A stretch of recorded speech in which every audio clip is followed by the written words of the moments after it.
সাপ কিংবা কোনো বিচ্ছু আছে কিনা ভয় লাগতেছে। বট গাছের যে ভেতর, হ্যাঁ বট গাছের যে ভেতর, যে ভেতরটা কিন্তু ফাঁকা। কিন্তু এই যে বট গাছ দেখছেন, এই শ্মশান ঘাটে এই বট গাছ আসলে অনেকের মানে প্রত্যেক শ্মশান ঘাটে কিন্তু কোনো না কোনো পুরনো কোনো গাছ থাকে। এই পটুয়াখালীর যে বট গাছ, এই বট গাছের বয়স নাকি 200 থেকে 250 বছর। আসলে বট গাছটার ইতিহাস যেটা, বট গাছটা কিন্তু মানে একটা সোজা যে একটা বট গাছ যে মাটি থেকে উৎপন্ন হয়েছে ওরকম না। এখানে একটা এই যেখানে আপনার ইটা গাঁথা আছে, এখানে কিন্তু একটা মঠ ছিল বা মন্দির ছিল।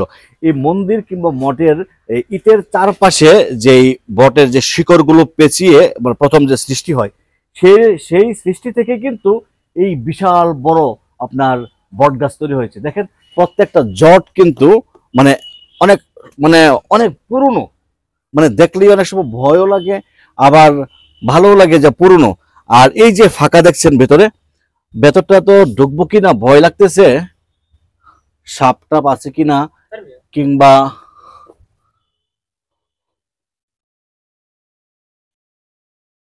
সাপ কিংবা কোনো বিচ্ছু আছে কিনা ভয় লাগতেছে।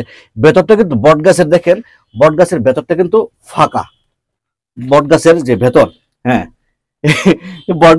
বট গাছের যে ভেতর, যে ভেতরটা কিন্তু ফাঁকা। কিন্তু মানে মূলত কিন্তু এটা কিন্তু একটা মন্দির ছিল, একটা মঠ ছিল। ভেতরটা সম্পূর্ণ ফাঁকা। এখানে নাকি একজন সাধু বসবাস করত।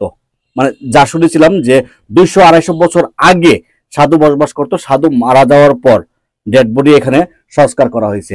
তারপর এটাকে ঘিরে আসলে ভেতরে ঢুকছি যে ভয় লাগতেছে কিন্তু, যে কি নাকি আছে। এটা এটার চতুর্পাশে ঘিরে কিন্তু এই বট গাছ হয়েছে। বাম পাশে কিংবা ডান পাশে, সামনে বা পিছনে অসংখ্য ছোট বড় স্মৃতিস্তম্ভ। আর এই প্রাচীন এই পটুয়াখালীর শ্মশানঘাটের এই বট গাছ আপনারা দেখছেন, বিশাল বড় বট গাছ, এবং 200-250 বছরের স্মৃতি এই নিয়ে দাঁড়িয়ে আছে বট গাছ।